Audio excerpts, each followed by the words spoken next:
3 semaines plus tard, mon agent me dit, t'as eu le rôle. Et c'est ça qui a changé toute ma carrière. Pour énerver un Thaïlandais, il faut vraiment y aller, tu vois. Ouais. J'ai un pote qui a une facture de 800 000 bahts. 800 000 bahts d'un hôpital. Ils veulent lancer un business. Mais le problème, c'est qu'ils viennent un peu avec une mentalité 100% française. Pourquoi les films ne vont jamais nulle part? Parce qu'ils veulent tourner des films en Thaïlande sans tenir compte de la culture thaïlandaise. Charlie Kirk qui a pris un balle d'un sniper. Je sais pas si je te dis que j'ai failli perdre la vie ici une fois. Salut à tous, Sabrita est en direct de Thaïlande. Je suis à Bangkok et aujourd'hui, je suis en compagnie de Willy pour un second numéro du podcast No Limit. Bonjour Willy. Bonjour Sabri. Merci beaucoup d'avoir accepté mon invitation. C'est un plaisir pour moi que tu sois là. On avait fait une vidéo il y a 2-3 ans de cela, qui avait fait un sacré buzz. Ouais. Je crois qu'il a fait plusieurs millions de vues. Et tu es parti même jusqu'en Afrique, d'ailleurs. Qui a fait Thaïlande jusqu'en Afrique. Ah oui, ouais. J'étais super surpris. Cameroun, Guinée, Côte d'Ivoire, les gens m'écrivaient tout le temps. J'étais là, ah waouh, Sabri, on le connaît en Afrique comme ça. Mais c'est plus toi en fait. Cette vidéo est partie de Thaïlande, de Bangkok, et elle a fait le tour du monde. Ouais. Elle a fait le tour du monde, le tour d'Afrique francophone. Parce que les Africains qui sont partout dans le monde, et même aux États-Unis, il y en a qui ont regardé. Ah d'accord, ok. Ouais, moi jusqu'aujourd'hui, je te dis, je continue à recevoir des messages. Hein. Et ça fait 3 ans. Ça fait 3 ans. C'est pas fini. Ouais. En plus, elle était très spéciale cette vidéo parce qu'on avait, le titre déjà, il était très parlant. Tu vois, ouais. Moi, à titre perso, je sais que je reçois pas mal de messages d'Africains qui veulent venir s'installer en Thaïlande. Ah, d'accord. Mais il y en a beaucoup qui ont peur parfois, qui se disent oui. Est-ce que moi, ma femme, mes enfants, est-ce qu'ils vont subir du racisme là-bas en Asie? Alors, ils connaissent l'Europe, ils connaissent les États-Unis, mais absolument pas l'Asie. Ouais. Le racisme ici, c'est pas comme en Europe ou en Amérique, tu vois. Ici, c'est même pas, j'appellerais pas ça du racisme. Des fois, il y a des gens qui sont pas d'accord avec moi quand je le dis, mais je vais t'expliquer pourquoi. Parce que, tu vois, en Europe, un blanc, quand il est raciste, il t'aime pas, Sabri. Il s'en fout ce que tu fais, c'est-à-dire, en fait, il déteste que toi, tu sois différent de lui, tu vois. Ici, c'est vraiment différent. C'est du genre, c'est l'inconnu, en fait. Lui, il est quoi? Cette personne est différente, mais qu'est-ce que cette personne va faire? Parce que je vais te dire, si tu arrives dans un immeuble aujourd'hui, personne ne te parle, les gens t'évitent. 2 semaines après, qu'ils ont observé que toi, tu es souriant, tu es friendly, tu es amical, tu machin, tu vas voir tout le monde te parler. Moi, c'est ce qui m'est arrivé quand j'étais à l'université.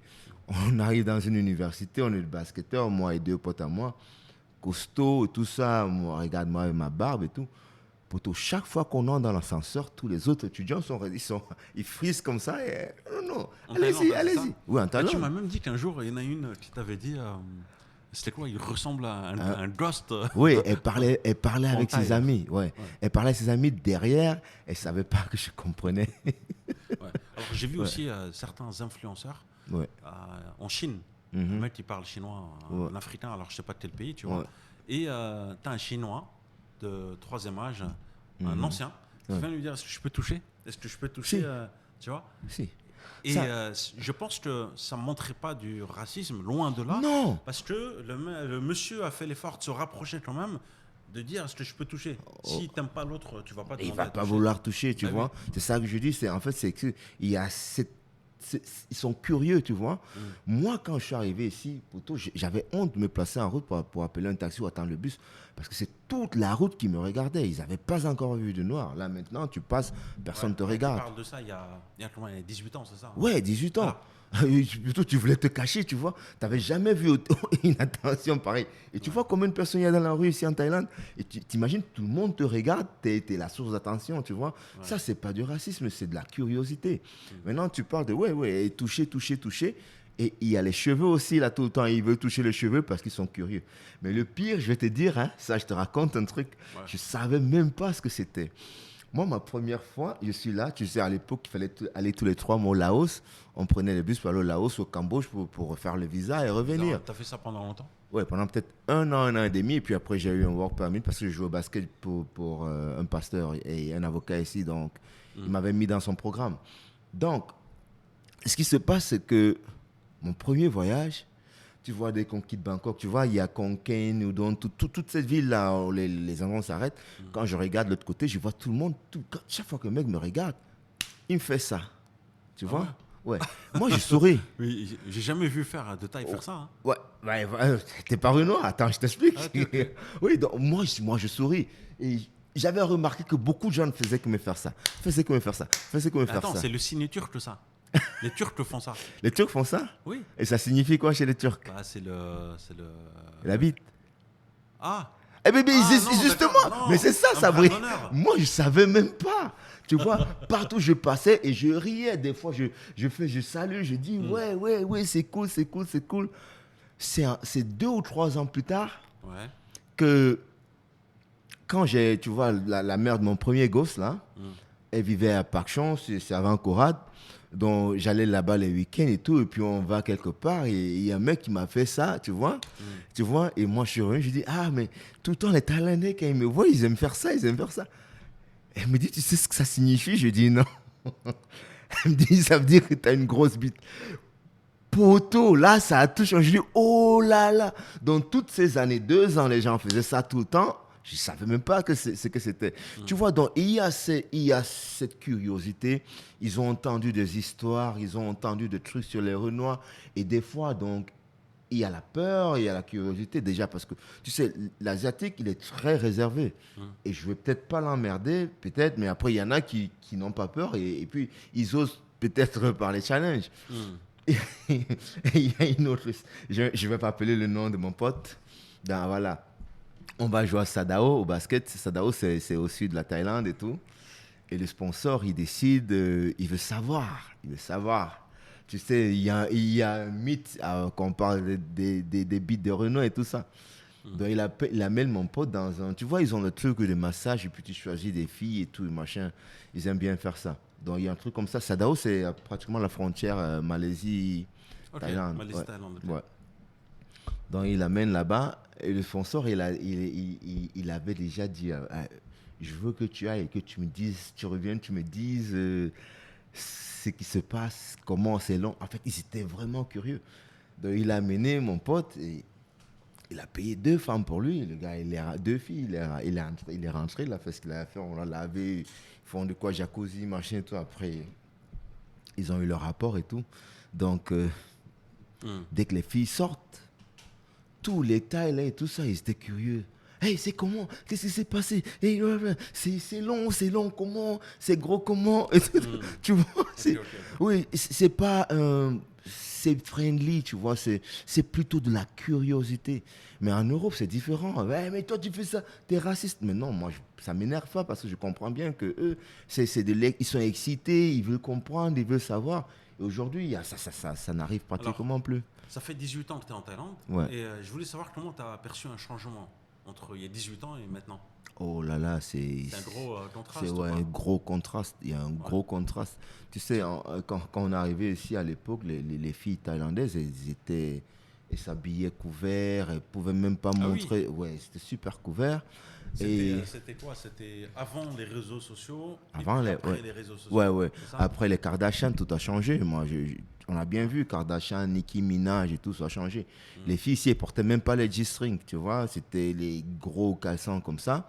Et même quand une fille venait... bien les détails. Ah ouais. Alors, elles allaient à la piscine, elles ne mettaient pas bikini. C'était des longs hauts pantalons, elles étaient couverts, elles nageaient comme ça. Comme les Chinois, en fait. Hein. Exactement, les Chinois continuent à le faire. Ouais, les Chinois continuent à le faire en Malaisie. C'est plus parce qu'ils veulent pas... Enfin, ils protègent leur peau, ils veulent rester blancs, tu vois. Ouais. Ah ouais, ici c'était beaucoup plus, c'était pas vraiment la peau, c'était juste, faut pas s'exposer. Parce que même quand une fille venait dormir chez toi, tu vois, elle restait, tu voyais pas sa nudité, même si vous avez des rapports. Elle rentre avec la serviette sous la couverture, elle te dit éteins la lumière et puis elle retire. Là, elle marche nue partout chez toi. Là. Donc, pour toi, tu préférais, je te dis honnêtement, tu préférais la période avant ou tu préfères la période actuelle? Oh, je préférais 1000 fois la période avant parce que je vais t'expliquer pourquoi. En fait, Sabri, nous, on est venus ici parce qu'on voulait quelque chose de différent. Aujourd'hui, j'ai comme l'impression que tout ce qui se passait partout en train de venir ici, tu vois, il y a la culture qui a beaucoup changé. Bon, ça aussi, il y a du pour et du contre dans tout. Mais ce que je remarque, c'est que les Thaïlandais sont en train de beaucoup plus de s'ouvrir à la culture mondiale. Tu as vu même les bouffes. Avant, les fast-food, les Thaïlandais, ils y allaient pas. Ouais. C'était nous, là. Il n'y avait que nous. Et c'était des filles thaï, peut-être parce qu'elles sortent avec un pharaon. Ouais. Tu vois, mais les thaïs, c'était tout le temps là, les noodles, les machins et tout ça. Ouais. Et ils disaient que c'était pas healthy. Mais aujourd'hui, tu as vu combien de fast-food il y a là? Ouais. Il n'y a que les thaïs là-bas maintenant. C'est vrai qu'elles mangent souvent carbonara, pasta, les pâtes, exactement. Carbonara, ouais.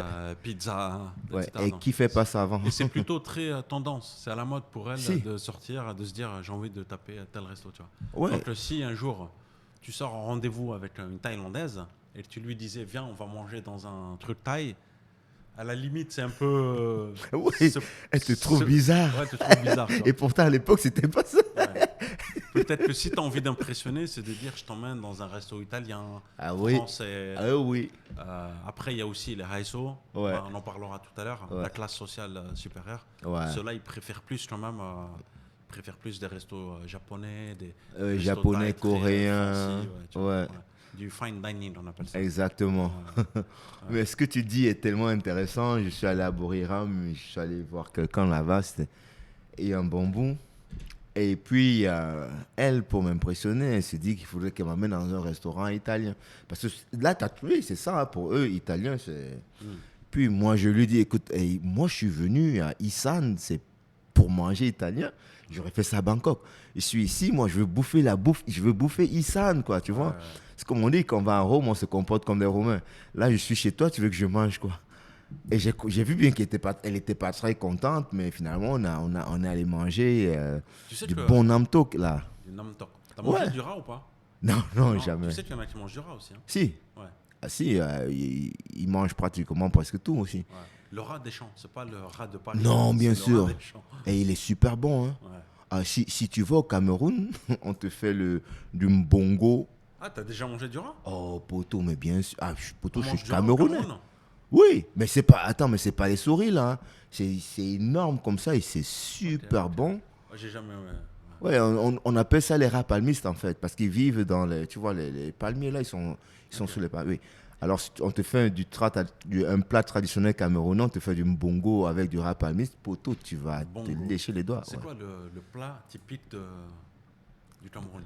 Oh, on a plus de 300 plats. Mais le plus connu, le plus connu, c'est le Ndolé là qui a, je crois, ça a même gagné. Je crois que c'est la meilleure bouffe au monde il y a 2 ou 3 ans. Au championnat mondial, ouais. Okay. Ouais, le Ndolé, dès que tu dis un Camerounais, tout le monde va te dire Ndolé. Le Ndolé, c'est le menu le plus connu. Ah, c'est cool, c'est cool. Et je veux juste savoir, quelle est ta langue maternelle, toi? Parce que là, on fait un podcast en français. Ouais. Mais tu parles, je sais que tu parles anglais, que tu travailles avec des Anglais, que c'est rare qu'on te voit avec, je crois, si ce n'est moi, avec des gens de la communauté francophone. Oui, des fois, je commence à perdre même les mots des fois. Oui, parce que je te vois qu'avec des Anglais, des Ukrainiens, des Polonais et tout ça. Ouais. Alors, quelle est ta langue natale? Tu es d'où? Je suis camerounais. Oui, d'où? Je suis Bassa et Betty en fait, tu vois. Mon papa il est Betty c'est au centre à Yaoundé. Et ma maman elle est Bassa, c'est aussi au centre, mais c'est de l'autre côté. Ils sont limitrophes en fait. Okay. Donc oui, je parle là, mais je comprends très bien la langue de ma maman Bassa. Et je parle encore un tout petit peu, parce qu'avant je parlais trois langues au Cameroun. Il y avait le Douala, c'est la ville où je suis né. Je parlais bien Douala. Ouais. Mais il parle français, Douala. Oui, tout le monde parle français. Donc ta première langue, c'est le français? Oui, c'est le français. Le français, c'est ma première langue. D'accord, ok. Ouais. Mais tu tournes des films en anglais pourtant? Oui, c'est le marché qui passe le plus, tu vois. Okay. Est-ce que tu as un anglais qui est, on va dire, un anglais de natif, bilingue, ou est-ce qu'on voit que c'est une seconde langue?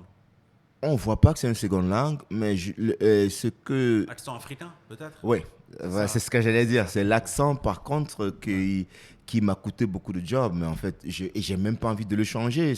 Pour moi, ça fait mon identité, tu vois. Okay. Après, les gens qui vont se moquer, mais moi, je m'en fous. Je suis fier d'être africain, donc je ne veux pas changer cet accent-là. Tu ne veux pas dire que tu t'appelles John McDonald, que tu es américain? Non, ça ne m'intéresse pas. Pourtant, je suis tellement fier d'être africain que pour moi, tu vois, même, je sais qu'il y a beaucoup d'Africains qui veulent... Moi, je ne veux même pas changer ma nationalité. Tout le monde, pourquoi tu ne cherches pas à avoir un passeport américain, un passeport français? Non. Tu imagines avoir la nationalité thaï un jour? Ça, par contre, oui, si on me la propose, oui. T'imagines ouais. Penkontai. Penkontai, ouais. Tu sais, parce que, écoute, la Thaïlande m'a façonné, tu vois. Pour moi, c'est 2 pays, le Cameroun et la Thaïlande. Mais ailleurs, ça ne m'intéresse pas. Je suis arrivé ici, j'étais jeune, j'ai mûri ici, tu vois. Je dois beaucoup à ce pays. Donc, c'est différent. Mais si on me dit, vas-y, va en Europe, non, je ne veux pas, je ne suis pas intéressé. Ouais. Non, mais je vois, de toute façon, là, ça fait 18 ans. Ouais. Est-ce qu'un jour, tu envisages de quitter la Thaïlande ou pas? Non. Parce qu'après 18 ans... il faut tout recommencer, tu vois. C'est-à-dire, il faut tout recommencer. Parce que chaque fois que tu quittes un endroit pour t'installer dans un autre endroit, c'est un nouveau système, un nouveau train de vie, une nouvelle culture. Donc, il faut recommencer à zéro. Et puis, on n'a plus 20 ans, tu vois, tout ça à refaire et tout. Et ça a pris du temps. Et en plus, ici, l'adaptation n'était pas très difficile parce que les cultures sont pratiquement pareilles. Il y a des petites différences. Oh, mais chez vous, les Européens, c'est poteau. Là-bas, moi, ça me fait flipper. Il y a tellement d'individualisme. J'aime pas ça. Je pense que ça a beaucoup changé. Ouais. Qu'est-ce que tu fais aujourd'hui dans la vie? Voilà. On va parler peut-être... j'ai envie de savoir. Donc, on avait fait une vidéo il y a quelques temps qui avait donc buzzé. On avait parlé de ton parcours. À la base, arrête-moi si je me trompe, à la base, tu avais une bourse pour aller étudier aux Philippines. Ouais. C'est ça, hein? Si. Et tu devais être basketteur. Ouais. Tu as fait une escale en Thaïlande. Ouais. Je suppose que tu as flashé sur la Thaïlande, il y a un coup de cœur. Ouais. Et tu te dis, on laisse tomber les Philippines. Exactement. Je reste en Thaïlande. Tu n'as même pas pris l'initiative d'aller voir. Non, je voulais même plus. Tellement que c'était bien ici. Ouais. Et donc, tu avais commencé par faire du basket ou pas au début? Au basket. Tu as joué au basket ici ou pas du tout? Si. Oui, donc tu as joué au basket. J'ai joué pendant longtemps. Voilà. Et ensuite, tu voulais arrondir tes fins de mois. Ouais. Donc, tu as commencé à faire du stunt. Ouais. Tu es rentré dans le cinéma thaïlandais. C'est ça? Ouais. Et qu'est-ce qui t'a aidé à ça? Ton gabarit, c'est quoi? Je crois que c'est mon look parce que tout le monde me disait toujours j'avais le look de méchant. De méchant, ouais. C'est vrai? Ouais. Ah, c'est bien ça. Ouais, parce que tu sais le cinéma aujourd'hui ils ont foutu la paix à nous les Renois, ils ont foutu la paix à vous les Rebeux. Maintenant c'est les Russes qui sont les méchants dans les films, tu vois. Mais ouais, aujourd'hui tous les films tu vas voir tous les caractères, on recherche les Russes pour les mauvais rôles. On cherche ouais. le méchant. Les Russes aujourd'hui. Le méchant c'est l'antagoniste du gentil dans le film. Exactement. Okay. Avant, c'était le Renoir. Et moi, j'avais la gueule parfaite pour jouer le méchant Renoir. C'est pour ça. Alors, c'est quoi les rôles? T'as eu quoi comme rôle? Le rebelle c'est toujours genre mercenaire. La plupart des rôles que j'avais, c'était mercenaire, répiste. C'est quoi? Violeur. C'est vrai? Ah, bien sûr. Et moi, j'ai kiffé, hein, je vais pas te mentir. J'ai kiffé ces rôles parce que ça... c'est dangereux ce que tu dis, attention. Hein. Ah non, mais je vais filmer. Hein. je vais te prendre. tu sais pourquoi? En fait, et j'aime même jouer les mauvais rôles. Parce que pour moi, c'est un challenge, tu vois. Je suis pas un méchant dans la vie réelle. Tu me connais très bien, tu vois. Donc, pour moi, ça me plaît bien d'être dans un monde. Pour moi, c'est une façon de faire les choses que je pourrais jamais faire dans la vie réelle. Tu vois, parce que nous tous, ce que je disais souvent aux gens, on a tous en nous le bien et le mal. Mais maintenant, on contrôle notre mauvais côté parce qu'on a peut-être été élevé d'une meilleure façon. On a appris les do's and don'ts. Tu vois, si tu as un père qui te dit, voici, il faut avoir une certaine moralité, il faut avoir une éthique dans la vie. Donc, parce qu'on t'a enseigné ça, tu contrôles ton mauvais côté.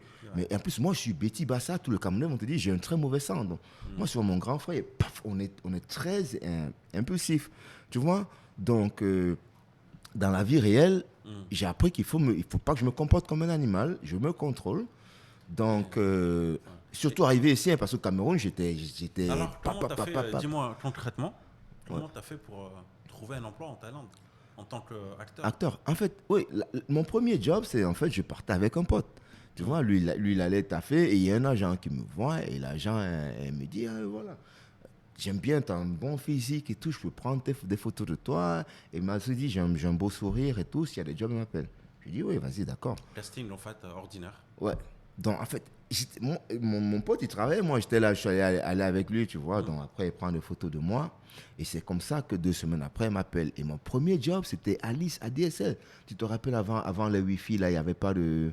Le Wi-Fi n'existait pas. C'était ADSL que tout le monde utilisait. Ouais. Et Alice, c'était super populaire partout, dans tous les pays francophones. Oui, t'as fait une pub, en fait. Ouais. Donc, c'est la première pub que j'ai fait. Et donc, je vais au casting. Après, on m'appelle, on me dit, ouais. Le directeur que je rencontre, une Française, elle me dit, ah, tu sais pourquoi je t'ai retenu? Je dis, non. Elle dit, j'ai aimé ton sourire. Donc, c'est comme ça que j'ai ce job-là avec Alice. Et puis après, je retourne, je fais mon basket et machin. Et un jour, le même agent m'appelle et me dit, hey, là, il y a un casting, il y a un film qui va se jouer là. Et tu veux aller, tu veux essayer? Je dis oui, pourquoi pas. Et j'étais en équipe, hein. Ouais. Là, on avait commencé les playoffs. Je dis oui, pourquoi pas. Donc, hey, vas-y, va au casting. Je vais au casting. Elle me dit, si tu as des amis, donc je ramène des potes à moi, on va. Poteau, il y a plus de 700 personnes là-bas, c'était archi plein. Je t'assure. Donc, le genre, certaines personnes étaient découragées. On a attendu le directeur d'abord de casting qui se ramène tard et tout ça. Donc, on a attendu. Et mes amis, ils m'ont dit, écoute, non, on doit aller, il y a les entraînements et tout. Il y avait un truc qui me disait de rester. Tu vois? Ah non, il faut partir. Je dis, non, écoute, gars, moi, je suis là. Parce qu'il y avait le van qui venait nous chercher au condo que l'équipe avait ouvert pour nous à 16h. Parce qu'il fallait être au condo. Il fallait les entraînements à 17h. Ah ouais. Et ils sont partis. Moi, j'ai raté les entraînements.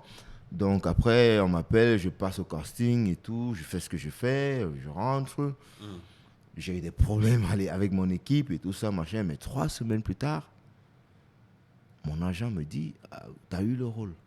Et c'est ça qui a changé toute ma carrière, parce que ça, c'était pas du... Tu ne serais pas en Thaïlande, en fait, si tu n'avais pas percé un peu dans le cinéma? Non, possible, parce que tu ne veux pas que vivre du basket ici. Le basket, c'était quoi? C'était 2 ou 3 mois seulement, toute une année, tu vas faire quoi? Donc, tes amis, là, ils sont rentrés? Non, mes amis ne sont pas rentrés, parce que, bon, après, ils ont eu la chance, on a eu des bourses d'études, tu vois, dans les équipes, les écoles nous ont recrutés. Les écoles vous ont recrutés? Ouais. Les écoles thaïlandaises? Ouais, c'est pour ça que j'ai un master. Quoi? Hein? Quelle école recrute ici? Pour jouer au basket. Ouais. Ils nous ont donné des bourses. Moi, j'ai fait... Comme le système américain, en fait? Si. Ok, je savais Ah oui, pas. nous tous, là, tu vois, on a bachelor ou master. Parce qu'on a joué au basket. J'ai pas payé d'école, okay. Tu vois. Donc, c'est la chance qu'on a eue. Ouais. Mais jusque-là, c'était on te donne un logement, mais on te donne un peu d'argent pour... Ils comprennent bien que tu es étranger, donc on te donne de l'argent de poche, mais ça ne peut pas te permettre de vivre. D'accord, ok. Ouais, donc c'est ça. Mais on ne peut pas aussi vivre, parce que tu fais des tournages de films, ouais. Mais c'est pas... Je veux dire, ça te permet de vivre quand même, confortablement. Ou est-ce que tu es obligé de combiner avec autre chose? Je sais que tu es aussi enseignant. Ouais. En fait, tu as plusieurs vies dans une vie. Ouais. Enseignant, est-ce que tu peux me parler de ce job-là? En fait, le job d'enseignant ou bien de savoir comment on peut vivre avec... dis-moi, quel est ce job-là que tu combines avec le métier d'acteur? Oui, en fait, parce que tu sais, si tu es seulement acteur, c'est très... aléatoire. Ouais, tu vois, il y a des années où tu fais beaucoup d'argent. Il y a des années où tu te fais pratiquement rien.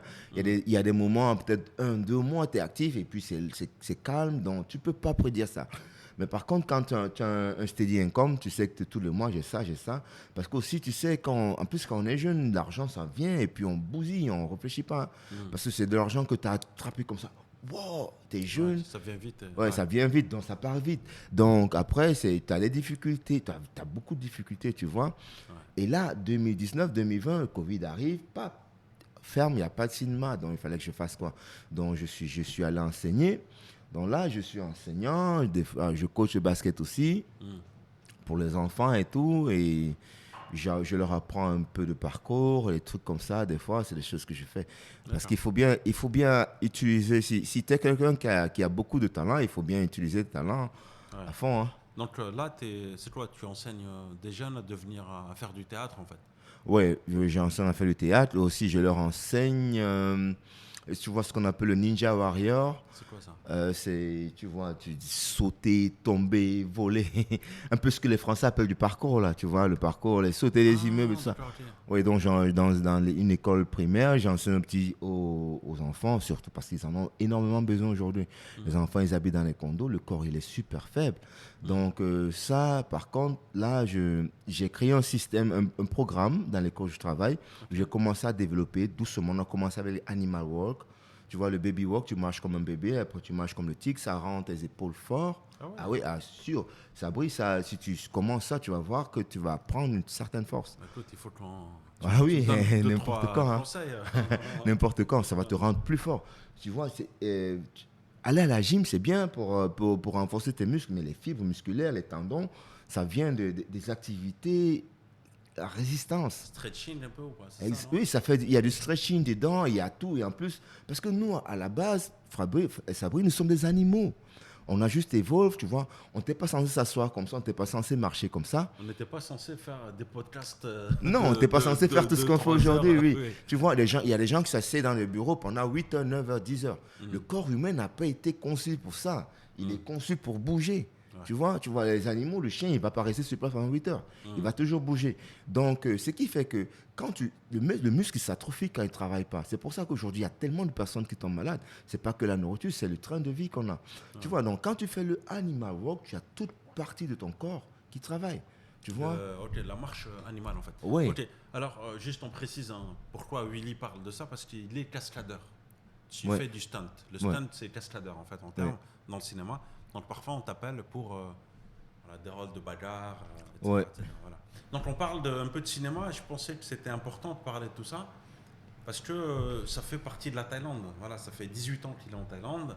Je vous ai quand même beaucoup présenté dans les vidéos, on va dire, j'aurais montré des boulangers, des restaurateurs, etc. Il y a des acteurs aussi. Voilà. Ah ouais, il y a tout en Thaïlande.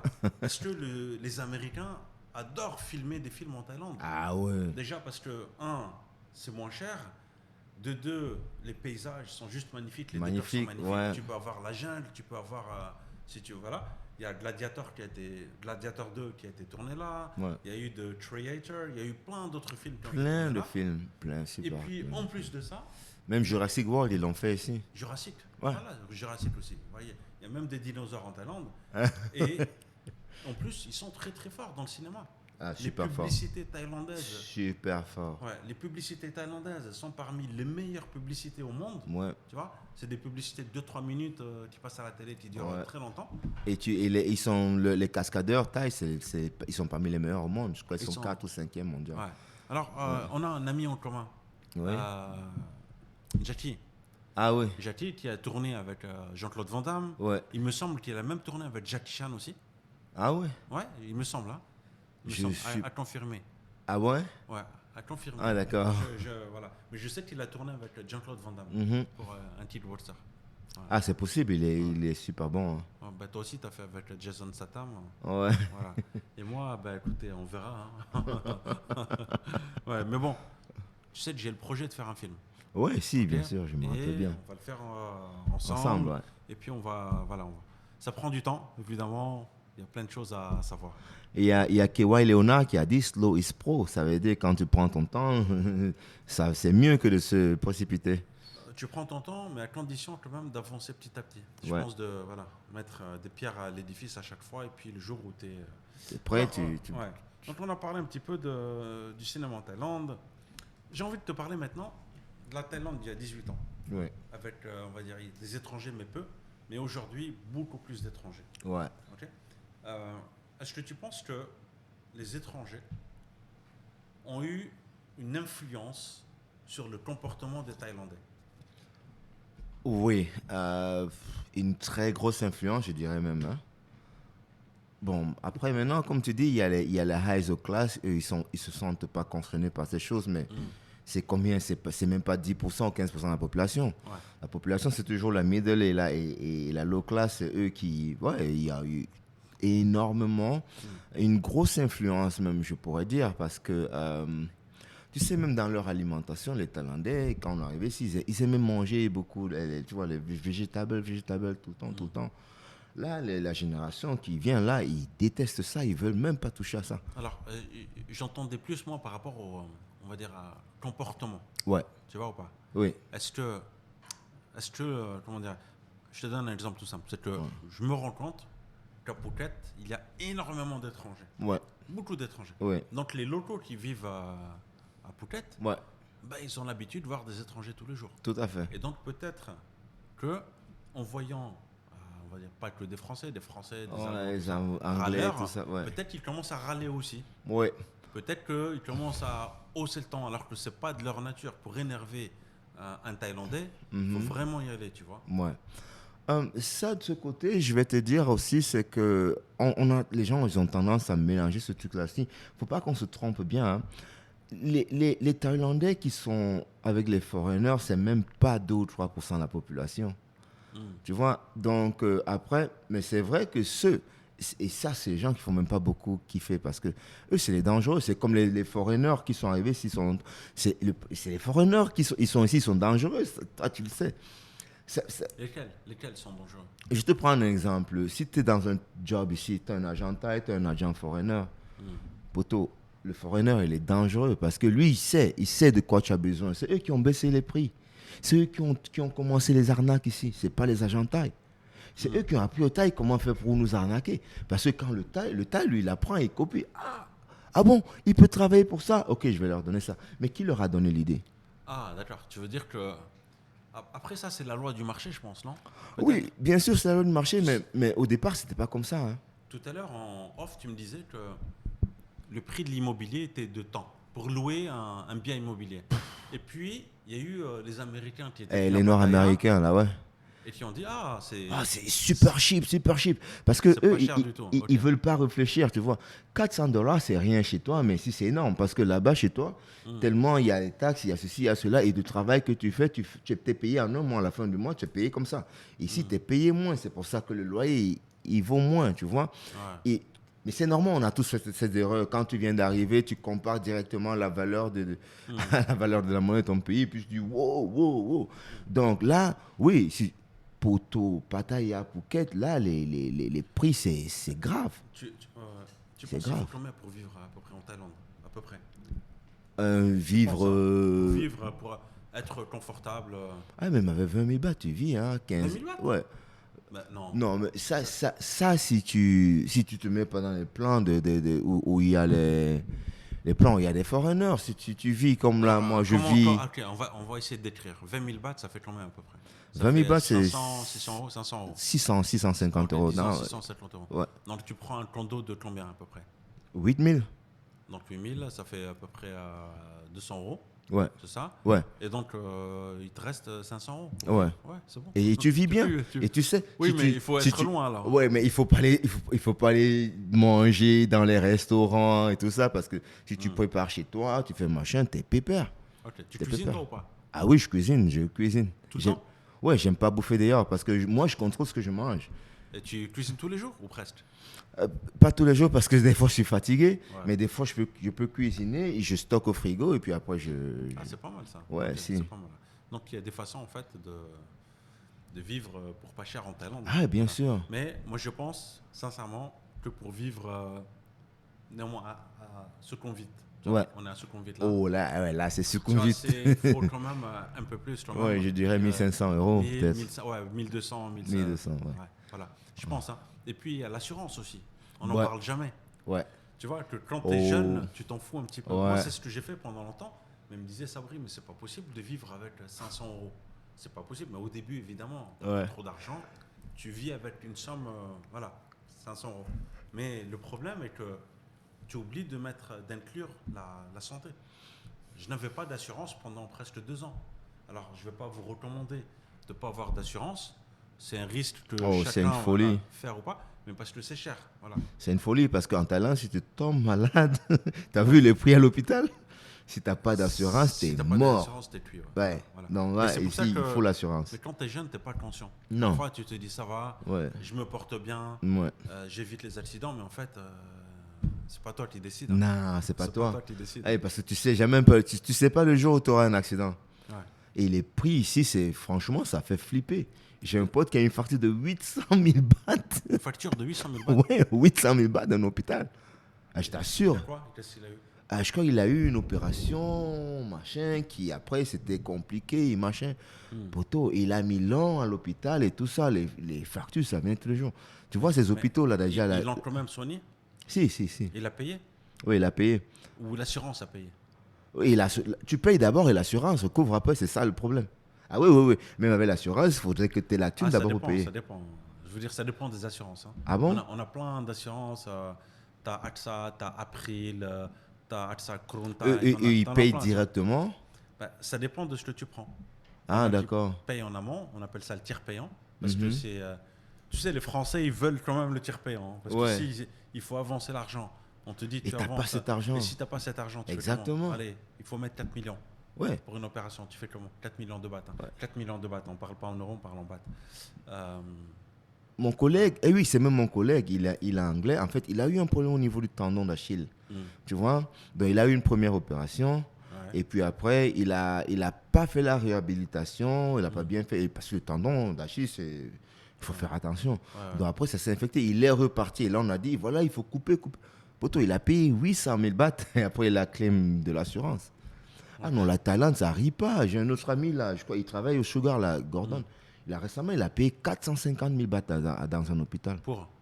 Et il a eu un problème d'appendice. Ok. Hôpital privé ou public? Privé. Ah, privé, ok. Oui. Le public, c'est moins cher. Alors, ceux qui veulent, les hôpitaux les plus, on va dire, connus, Bumrunglad Hospital. Oh, ouais, là, c'est number one. Hospital, Bangkok Hospital. Voilà, et puis il y en a un autre que j'aime bien, il est un peu moins... Vejthani.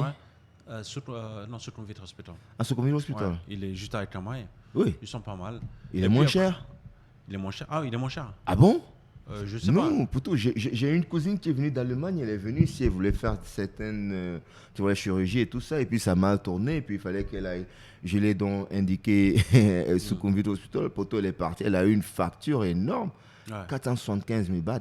400, ouais, non, il est pas mal, moi j'aime bien. Oui, non, mais il est super bien. Non, pour ça, il est. Ouais. Les hôpitaux en Thaïlande, poto, c'est comme des hôtels. Tu n'as même pas l'impression que tu es dans un hôpital. Ça, tu sais, la différence, c'est que tu es considéré. Moi, je trouve, tu es considéré comme un client. Un client, pas oui. Comme un patient. Non. C'est que, je vais donner un exemple tout simple. Tu arrives en France, tu veux prendre un rendez-vous chez un dentiste. Ouais. On va te dire, monsieur, j'ai pas de la place avant novembre. Ah, novembre. T'es sérieux? Oui. Mais sauf que l'appel, c'est en février. Tu dis, novembre, il y a, je sais pas, il y a presque une année, tu vas s'écouler. Non, mais attends, t'es sérieux, Sabri? Ah non, mais le dentiste, tu peux pas avoir un truc dans la semaine. Hein. C'est pas possible. Quoi? Eh oui. Un ophtalmologue en France, c'est en moyenne 6 mois. Et tu fais quoi entre-temps, là? Tu fais quoi entre-temps? Bah, tu attends. Qu'est-ce que tu veux faire? Et vous êtes censé être des pays développés? Ici, on te sert directement quand tu arrives. Ici, si tu as envie de passer une IRM, dans la journée, tu peux l'avoir. Oui. Tu vois, il y a quelques temps, il y a quelques mois de ça, j'ai fait une chute. Voilà. Ouais. Je me suis éclaté le genou. Ouais. Ça allait très très mal pour moi. Ouais. Je vais aux urgences. Et en arrivant aux urgences, je vois qu'ils me font attendre 30 minutes. En Thaïlande? 2 heures. Non, en France. 2 heures, 3 heures, 4 heures, j'attends. Et j'avais un vol le lendemain. J'ai dit, bon, allez, ça fait 4 heures, ça suffit. Voilà. Non, mais t'es sérieux? Je suis rentré chez moi. Et la douleur s'est intensifiée. Bien sûr. J'avais un vol le lendemain. Je dis, oh là là, ça va pas le faire. Tu peux pas voyager comme ça. J'ai peur que si je prends l'avion, avec la différence de pression, la douleur va s'intensifier. Tu vois, 16 heures de vol, c'est beaucoup. Ouais. Qu'est-ce que j'ai fait? Je suis retourné le lendemain matin à l'hôpital. J'ai attendu encore 5 heures, tu vois. Et au bout de 5 heures, donc tu as un médecin qui me prend en charge, etc. Très sympa et tout. Et puis après, ils me mettent sur un brancard, sur un lit. Ouais. Et puis ils me laissent sur le couloir. Il n'y a pas de chambre. Sur le couloir, à la vue de tous les passants. Tu vois. Et quand même, là, je me pose beaucoup de questions. Tu vois, j'étais là comme une vulgaire personne, tu vois. C'est pas une critique, tu vois, c'est juste un fait, c'est un constat. C'est une vérité. Non, mais évidemment, quand tu es médecin, tu fais avec les moyens du bord, avec ce que tu as, évidemment. Je leur en veux absolument pas. Mais je me dis quand même qu'il y a une sacrée différence avec ici, tu vois. Et ensuite, elle me dit, ok, voilà, il n'y a pas de fracture au genou, vous êtes fait mal, etc. On va faire un IRM. pour voir. J'ai dit, alors, c'est quand l'IRM? C'est cet après-midi à 13h? À quelle heure? Elle me dit, ah non, je vous ai fait une prescription, on verra avec les dispos, ce sera dans 1 mois et demi. Tu vois, l'IRM dans 1 mois et demi. Je me dis, bon, là, c'est. Voilà. Je me suis dit, écoute, je laisse tomber. Attends. Je vais rentrer en Thaïlande et me faire soigner en Thaïlande. S'il te plaît. Tu dis quoi? On t'a pris rendez-vous pour une IRM dans un mois et demi. Oui, mais je pense qu'au Cameroun, c'est pareil, non? Non, mais tu rigoles, même au Cameroun, ça se fait pas ça. Ah bon? Non. Mais pourquoi on vous appelle pays développé alors? Non, mais au Cameroun, c'est quoi? Non, c'est directement là. Tu peux avoir un IRM tout de suite. Alors, ouais. Mais non, l'IRM peut-être pas tout de suite, tu vois, mais au moins tu vas d'abord avoir des premiers soins, tu vois. Non, mais j'ai eu les premiers soins. Ah, d'accord. En fait, comme c'était pas une urgence absolue, tu vois. Ah, ok, c'était pas. Mais j'aurais souhaité l'avoir le plus tôt possible. Bien sûr. Tu vois. Bien sûr. Le plus tôt possible. J'ai écouté. Bon, c'est pas grave. J'ai pas fait l'IRM du tout. J'ai attendu quelques jours. J'ai pris l'avion et je suis parti faire tout ça ici en Thaïlande. Tu vois, et on t'a donné rendez-vous en combien de jours pour l'IRM? Même pas. C'est passé aujourd'hui, tu vois. Bien sûr. Passé aujourd'hui. Et voilà, donc on critique pas, tu vois, mais je pense que. Non, mais il y a un truc qui marche pas. Il y a un truc qui marche pas. Et la Thaïlande, en fait, si tu veux, je comprends pas, moi, les personnes qui critiquent la Thaïlande. Alors, je vais te dire honnêtement, tous ceux qui ne connaissent pas la Thaïlande pensent que c'est une forêt, c'est une jungle avec des cabanes, tu vois. Ouais. Jusqu'au jour où tu viens ici à Bangkok et tu te rends compte. Et une fois, je partais à Koh Chang et il y avait 2 Françaises. Et ça, c'est en 2012. Hein. Donc, tu vois, parce que tu vois, quand tu as raté le gros bateau, après 17h ou 17h30, il n'y a plus de gros bateaux. Ouais. Il n'y a que les speedboats qui peuvent te ramener à l'île. Ouais. Donc, je les rencontre, on se rencontre. Elles sont françaises, on cause. Ah oui, d'accord, on peut prendre un speedboat ensemble et puis on partage. Parce que j'étais avec une Taïwanaise. Donc, on se retrouve à 4 là. On dit, OK, on va partager. Pendant qu'on est dans le speedboat, on va à l'île. Elle dit... Putain, et dire que ma maman me demandait s'ils ont Internet là-bas. Ça, c'était en 2012. Hein.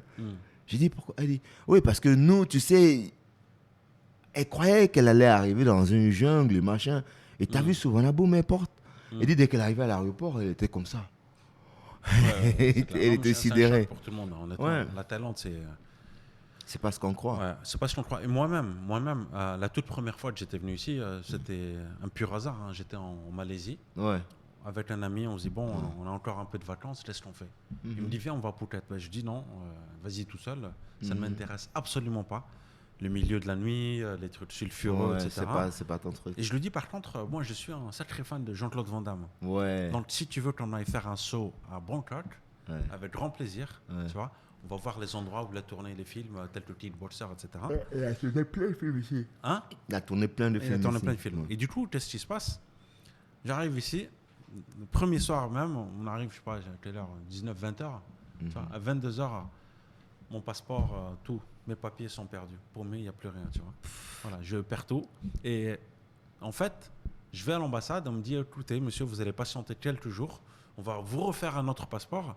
Et c'est pendant ce laps de temps, d'attente, que j'ai eu un coup de cœur pour la Thaïlande. Je me suis dit, bon, c'est là que je vais m'installer, tu vois. C'est la même histoire pour tout le monde. Mais parce que, franchement, je voyais les gens... se respecter, sourire. Les jeunes qui portent des uniformes, la façon d'interagir avec les aînés. Je me dis, la façon même de marcher dans la rue, organiser et tout ça. C'est tout c'est complètement différent. Et puis honnêtement, mettre un t-shirt tous les jours, c'est pas mal aussi, tu vois. Ça râle pas, tu peux faire des soirées que tu veux. Ouais. Mais belai. Mais pareil, c'est vrai. Rien อะไรนะครับ เรียนที่ไหนครับ เรียนถนนกับเพื่อนนะ ครับ ใช่ Les gars, on va continuer en français parce que sinon on va vous mettre le sous-titrage les gars.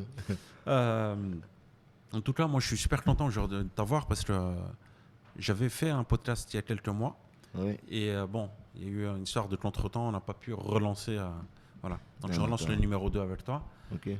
Ce podcast, je l'ai nommé Nos Limites. Qu'est-ce que tu en penses? Ah oui, j'aime bien ça. Nos limites, pourquoi? Parce que je me suis dit, écoute, on va se dire, on va pas se mettre de frontières. Ouais. On va démarrer en parlant de la Thaïlande, et puis après on va pas se mettre des limites. Voilà. Et c'est surtout ne pas se parler franchement, tu vois. Ouais. Voilà. Est-ce que tu as des secrets à me révéler? Est-ce que tu as un secret? Un secret? Ouais. Est-ce qu'il y a quelque chose que tu n'as jamais dit à quelqu'un qu'aujourd'hui tu pourrais me dire à moi, me confier? Si j'ai un secret à te confier, je ne vais pas le confier ici parce que ce ne sera pas seulement à toi. Non, mais c'est entre nous deux. C'est entre nous deux. Franchement, secret. J'ai beaucoup d'anecdotes, des choses qui se sont passées. Ouais, peut-être bien. Je sais pas si je te dis que j'ai failli perdre la vie ici une fois. Ah, bah tu vois, non. Une fois, on jouait au football, là, il y a un ami, il y a des tailles qui sont venus, ils avaient des guns et tout ça. Ouais. Ils sautaient la meuf une dame qui était mariée. Et heureusement il y avait d'autres tailles qui jouaient au football tout le temps avec nous, là, qui étaient amis avec lui, qui ont dit, il va aller régler ça ailleurs. S'il n'y avait personne, lui, il aurait défilé. Qu'est-ce que tu conseillerais à quelqu'un qui aimerait venir en Thaïlande? Venir s'installer ou venir pour... S'installer, vacances, t'as rien à conseiller. Vacances. Ok, d'accord, oui. Si quelqu'un veut venir s'installer ici, il faudrait qu'il sache ce qu'il veut faire. Parce qu'il n'y a pas beaucoup d'opportunités de se faire de l'argent ici. C'est un pays où tu viens à l'argent, tu consommes beaucoup. Mais par contre, quand tu as un talent... Tu veux dire venir et consommer ton argent là. Ouais. Mais ce n'est pas un pays pour gagner ici. En fait. Non, ce n'est pas vraiment un pays pour gagner. Tu sais que je partage ton avis là parce que... Tu sais, gagner sa vie en bas, c'est dur. Hein. C'est très dur. Ouais. C'est très dur. Ouais. Ils ont fait le système pour que les étrangers qui viennent ici, ils viennent pour dépenser et non pour se faire de l'argent. Mais maintenant, ils ont quand même aussi besoin des étrangers. Je suis prof. J'enseigne quelque chose parce que s'il y a quelqu'un qui a un talent qu'eux, ils n'ont pas, ils auront besoin de toi. Ils pourront poser un peu d'argent. Exactement. Donc, c'est pas on va pas dire qu'il n'y a pas d'opportunité. Il y en a. Mais c'est pas ouvert comme ça. Donc, pour venir s'installer, c'est bien beau, mais il faut savoir ce qu'on va faire. Et tu sais, il y a les challenges du visa, le loyer, le machin, tout ça. Par contre, les athlètes, tu vois, Muay Thai, ouais, c'est l'endroit pour... Alors, quel serait ton conseil? Si quelqu'un te dit, écoute, je veux venir à m'installer en Thaïlande, qu'est-ce que tu lui conseillerais pour que ça se passe bien pour lui? Je lui conseillerais... Sur le plan, moral... Déjà de savoir ce qu'il veut faire et que ça va pas être facile, mais il faut pas qu'il se décourage. On a tous commencé avec et c'est même plus facile aujourd'hui par rapport à avant. Avant, c'était franchement très difficile. Aujourd'hui, ils sont plus ouverts, tu vois, et ils acceptent beaucoup plus de choses qu'ils n'acceptaient pas avant. Donc moi, je donnerais comme conseil qu'ils viennent à prêter. Ça va pas être facile, ça va être difficile. Donc déjà, peut-être il faut avoir un certain argent de poche. Pour se dire, voilà ce que je vais faire pour vivre pendant peut-être 6, 7, 8 mois, si un an, si possible. Et puis maintenant, pendant qu'il est là, c'est quoi ses qualités? Tu vois, quelles sont ses qualités? Les sportifs ont beaucoup de chance ici. Footballeurs, boxeurs. C'est réservé à quand même une minorité de personnes. Hein. Ouais. J'ai un de mes amis qui joue au foot, Steven Langil, tu vois. Ouais. J'ai fait une vidéo avec lui. Je ne sais pas où est-ce qu'il joue maintenant. Il jouait à Ratchaburi. Okay. Je pense qu'il a joué à Boncoeur. Là, je crois qu'il joue à Tonken. Tonken, ouais. Et ça change tout le temps. C'est comme ça qu'ils font aussi. Ça change tout le temps. Bon, ils peuvent gagner jusqu'à 50, 60 000 euros, jusqu'à 2 millions de bahts à peu près. Ouais. Mais par contre, c'est réservé à bien sûr. Ah, ils ont des quotas aussi. Hein. Bien sûr. Ils ont un certain quota étranger, je ne sais pas, 2-3 personnes. Ouais. Et puis, ils ont des quotas pour d'autres pays asiatiques. Exactement. Et tout le reste, c'est détaillé. Donc, c'est détaillé qui, parfois, t'en as qui gagnent 1000, 2000 euros, hein, pas plus. Ouais. Et c'est bizarre. Et d'autres qui gagnent 50 000. C'est bizarre. Et tu penses qu'on peut vivre avec combien ici? Tu penses que si quelqu'un doit venir ici en Thaïlande, il devrait venir avec combien d'argent? Tu veux dire le montant qu'il devrait amener? Peut-être 20 000 euros. Il faut venir avec 20 000 euros. Si tu n'as pas 20 000, ne viens pas. Ouais, tu peux toujours venir. Hein. Euros, hein. Non, en fait, moi, si tu es quelqu'un qui est brave, même si tu as 5 000 euros, tu viens. Maintenant, tu vis comme le... Tu sais, si tu vis comme le Thaï, le local, ils ont des appartements à 2 500 le mois, à 3 000 bahts le mois. Ça existe. T'en as déjà vu? J'y ai vécu. 75 euros le mois? Ouais. Pas maintenant? Non. Maintenant, mon train de vie est mieux. Le problème avec l'être humain, Fabrice, c'est qu'il veut toujours vivre au-dessus de ce qu'il fait. Tu vois, quand tu n'as pas d'argent, il faut vivre au strict minimum. Ils ont des appartements comme ça, tu vois. 3 000 le mois, 3 000 bahts le mois, 3 500 bahts le mois. En 2025? Ouais, si, il y en a toujours. Alors, tu dois être loin. Hein. Ouais, loin, mais tu dans peux une pas. galaxie loin. Ah oui, ça c'est. Tu vas avec Minbouri et tout ça là-bas, bien sûr. Tu peux avoir sans Ouais. air conditionné. Sans air conditionné, bien sûr. Et voilà, parce que même si tu as l'air conditionné, tu veux pas allumer ça, crois-moi, parce que les appartements, c'est pas comme les condos. Là, c'est pas 6 bahts l'unité, c'est 17 bahts, 21 bahts, je crois. Ça revient plus cher. Où est-ce que tu devrais habiter, si ce n'est pas Bangkok? Où est-ce que tu devrais habiter? Moi, Ouais. ce serait entre Chiang Mai ou. Mais Chiang Mai, c'est ma préférence. Ouais. Ou. Pourquoi Chiang Mai? Pour Chiang Mai, c'est parfait. Le climat, il est bien. J'aime bien la nature. Tu vois, c'est naturel. La vie n'est pas chère là-bas. Ouais. Tu vois, et les gens, ils sont très polis. Chiang Mai, les habitants du Nord, ils sont très. Ouais. Je crois qu'ils ont le meilleur comportement ici. Je pense aussi. Je pense aussi. Chiang Mai, Shanghai. Ouais, Chiang Mai, Shanghai, Pai, tout ça. Les Nua.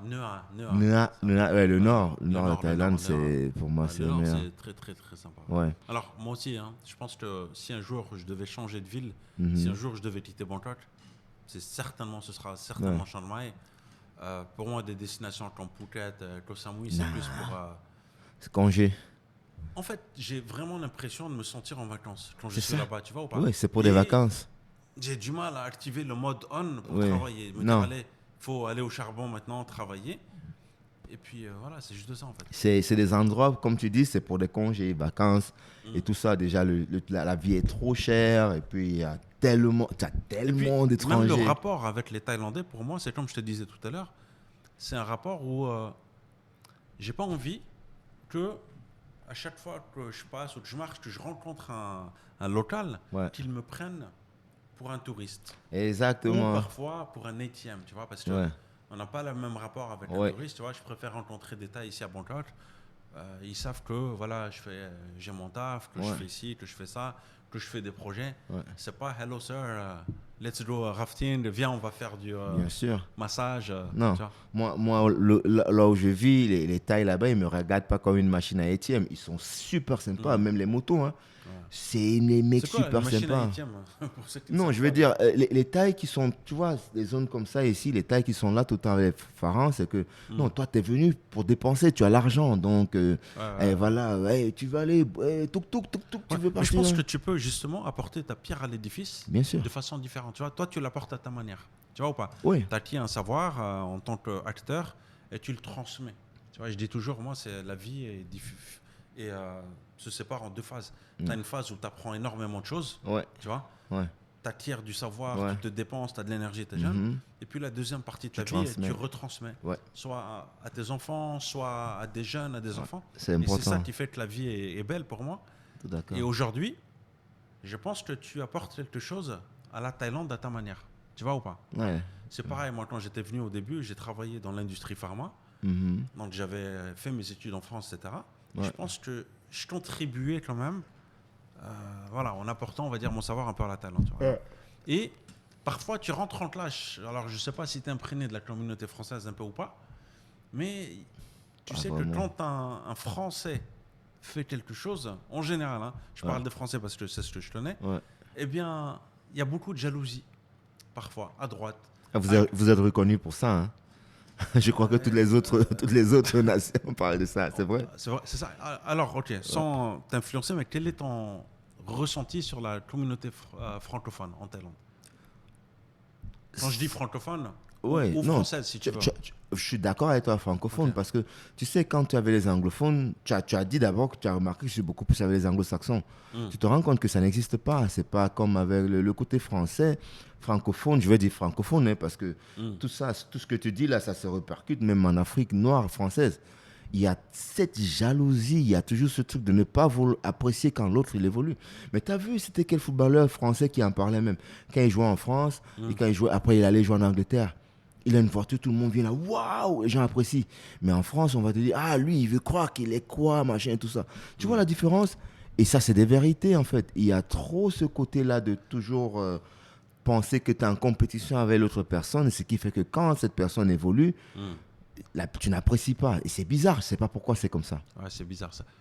Je pense que on compare souvent avec les Américains. Ouais. Les Américains, quand ils réussissent, Ouais. ils te disent, écoute, tends-moi la main, s'il te plaît, montre-moi comment tu as fait. Tout à fait. Et en fait, je pense que dans la mentalité française, si quelqu'un réussit, c'est au détriment de l'autre. Tu vois, en gros, tu prends ma part du gâteau. Bien sûr. Tu vois. Alors que l'Américain voit le gâteau qui s'agrandit. C'est pas grave, tu as gagné temps, allez, aide-moi, on va, tu vois, ou embauche-moi, ou fais-moi travailler avec toi. Et en fait, non, dans la... voilà. Mais tu crois que ça vient d'où, à ton avis, ça vient d'où? Je sais pas, tu peux me dire. Bien sûr, ça vient du système. Parce qu'on vous a fait croire en France qu'il ne faut pas être riche. Mais pourtant, il y a une minorité qui est riche. Okay. Et alors, on a dit tout le monde, non, il faut être dans le social, vous inquiétez pas, machin. Donc, quand tu as un système où tout le monde te dit, on est 50, on est 100 là, mais peut-être il y a une personne qui va pouvoir y arriver, tu n'as pas l'impression que c'est tout le monde qui peut y arriver. Donc, tout le monde veut, ça va être moi. Et tu as l'impression que la personne en face de toi a une compétition, tu vois. Par contre, le système anglophone, c'est pas comme ça. Tout le monde peut... je peux commencer un truc, je peux même avoir une boutique ici, je dis, Sabri, viens te mettre à côté de moi là, et puis ensemble, on avance, tu vois. Donc, c'est le système francophone qui a un problème. On a fait croire aux gens que vous n'avez pas besoin d'être riche. Tu te rappelles, j'ai un ami en France, il me disait ça. C'est-à-dire qu'il ne voulait même pas que le MMA arrive. Non, tu sais, les Américains, ils sont toujours à penser à l'argent. Ah, les Français, ils ne pensent pas à l'argent. C'est vrai que c'est tabou. C'est tabou de parler d'argent. Exactement. En fait. Mais les hommes les plus riches au monde, Louis Vuitton, là, il s'est retrouvé là-bas comment? Il est français, non? Le mec de BFM, là, comment il s'appelle? Bolloré. Il est riche, non? Il est français, non? Donc pourquoi on fait croire aux gens que vous pouvez vivre, vous ne pouvez pas penser à l'argent, pas penser à l'argent? C'est faux. Après, c'est le système d'éducation aussi. C'est ça. On a besoin de... C'est le système. On a besoin que des gens deviennent employés, salariés. Bien sûr. Etc., ils ont fait la même chose en Afrique. Avant, je me disais non, c'est les blancs noirs, mais c'est pas blanc noir. En Afrique, c'est la même chose. Tu sais, si moi quand j'appelais mes frères à l'époque, quand j'ai ouvert mon restaurant, ah, mais pourquoi tu veux ouvrir un restaurant? Mais ma mère, tout le monde flippe quand tu dis que tu vas vendre. T'as ouvert un resto? Oui, j'avais un restaurant à Pattaya à l'époque. Là. Ah bon? Oui, je l'ai fermé en 2017. Je savais pas. Si. Et tu faisais quoi? C'est bien ça, on peut en parler de ça. Oui, si j'avais la bouffe. Comment t'es venu l'idée d'ouvrir ce restaurant là? Ah, c'était parce que, tu sais, je m'étais rendu compte que les tafs, c'était pas tout le temps. Tu vois, à un moment, c'était bon, puis mauvais, bon, et puis mauvais. Surtout après le coup d'État en 2014, quand l'armée a pris, tu vois, et ça avait affecté un peu l'économie, tu vois. Et alors, c'était un resto bouffe thaï, c'est ça? Oui, taille étrangère. Genre burger, pasta, comme tu dis, là, ils aiment bien carbonara, machin. Ouais. Mais c'était taille et étrangère. Ok. Et je pense que c'est malin. Tu sais pourquoi? Parce que c'est une stratégie de beaucoup de restaurateurs en Thaïlande. Ouais. Ils font de la nourriture occidentale, western, comme ils appellent ça, et de la nourriture thaï. Thaï, ouais. Pourquoi? Parce que la Thaïlandaise, avec son copain, c'est la Thaï qui va choisir où est-ce que le couple va manger. Ouais. Et quand ils arrivent, le copain peut choisir de manger occidental. Ouais. Donc on se retrouve tout le monde est satisfait. Avec des couples avec une femme qui mange son tom yum goong, son som tam, et le gars qui mange ses pâtes, ses frites. Exactement. Et j'ai vu beaucoup de cas comme ça. C'est une stratégie, les gars. Sachez-le. Si tu veux ouvrir un resto, il faut le savoir. Faut pas dire que je vends que ça parce qu'après. Oui. Et moi, il y a un truc qui me choque, mais qui me surprend un petit peu, tu vois, c'est qu'il y a beaucoup d'étrangers qui viennent en Thaïlande pour lancer des business. Ouais. Soit. Ils veulent lancer un business. Mais le problème, c'est quoi? C'est qu'ils viennent un peu avec une mentalité 100% française, avec des goûts 100%, on va dire, français. Et ils se disent, je vais vendre, je donne toujours l'exemple, je vais vendre les chouchous, les chouquettes, tu sais, qu'on voit à la foire, ou des crêpes au Nutella et ça va cartonner. Sans prendre en considération que les Thaïs n'aiment pas trop tout ce qui est sucré, trop sucré, comme le Nutella, etc. Qu'ils aiment peut-être, ils préféraient plus du durian. Donc pourquoi pas te dire, tiens, je vais faire des crêpes durian. Ou voilà, avec un parfum exotique, quelque chose de... Voilà. Donc les habitudes locales sont très importantes. Mais c'est pour ça qu'il y a beaucoup de personnes qui échouent quand ils viennent ici. C'est pas que dans la restauration, hein. Dans le film aussi. Pourquoi les directeurs étrangers, les pharaons directeurs qui sont en Thaïlande, pourquoi les films ne vont jamais nulle part? Parce qu'ils veulent tourner des films en Thaïlande sans tenir compte de la culture thaïlandaise. Tu vois? C'est important. C'est comme, tu as vu, les Indiens même, ils en parlaient. Il y a ce film-là, Slumdog Millionnaire, que tout le monde a aimé. Les Indiens, ils ont détesté le film. Mais pourtant, ça a été fait en Inde, mais c'est un film hollywoodien. Pourquoi? Parce que Le mec, il n'a pas tenu compte de la culture indienne. Ah ouais? Mais oui, tu peux faire un film en Inde et sans tenir compte de la culture indienne. C'est plus déjà un film indien. La même chose ici, je me rappelle, c'était un film, il y a un mec qui était venu tourner un film ici, je crois que c'était, oui. Ouais, le directeur là, tu le kiffes beaucoup, qui a fait le film sur les enfants qui sont calés dans la cave là. Tu te rappelles les enfants qui étaient calés dans la Oui, cave? je me rappelle, il y a eu un scandale. Un scandale, il y a eu un incident malheureux il y a quoi, 3-4 ans?